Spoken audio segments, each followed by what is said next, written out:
Big guns, big tanks, big bosses, and big muscles. That's been the calling card of SNK Playmore's long-standing Metal Slug series. The side-scrolling shooter's proud tradition continues on the Nintendo DS in Metal Slug 7, promising more carnage and mayhem, but does this portable version come packing heat?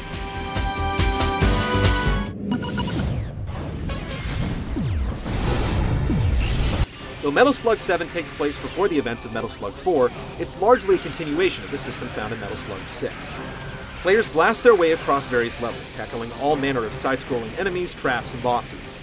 6 characters are at your disposal, including Clark and Ralph from the King of Fighters series. The action unfolds on the top screen at all times, with the bottom screen reserved as a blurry map most of the game, and other times, it's inexplicably blank.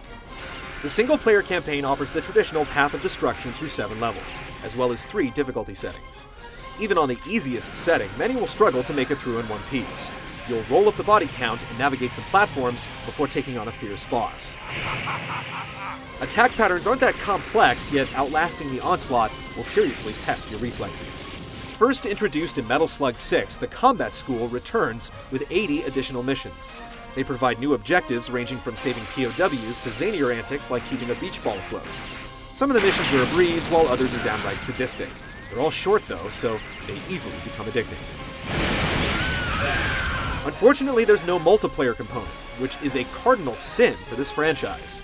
The Nintendo DS has a Wi-Fi option for a reason, and it's really disappointing that it didn't make the cut.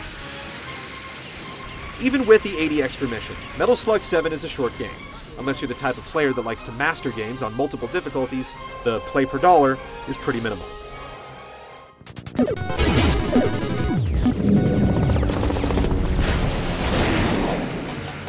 Metal Slug 7 forgoes touchscreen input in favor of traditional controls. The decision has paid off. Rather than an uneven setup like the one found in last year's Metal Slug Anthology for the Wii, the controls are much more responsive and natural. It doesn't quite reach the feel of the arcade because of the lethargic D-pad aiming, but overall, it still works well. Many of the series' innovations from the previous installment are present. Each character can obtain 2 special weapons at a time, in addition to the standard pistol, and a maxed out super meter allows for a temporary score multiplier and increased damage. All the classic artillery and special moves return, and several new slugs join the existing models. Toggling between weapons with the default control layout can be troublesome, but you can customize it. Metal Slug 7 plays like any other title in the series. It gets the job done, but for better or worse, it's a formula that's gone largely unchanged for over a decade.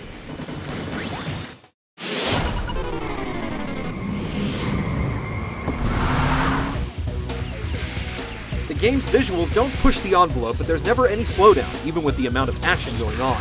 The art style remains identical to its predecessors and looks clean even on the small Nintendo DS screen.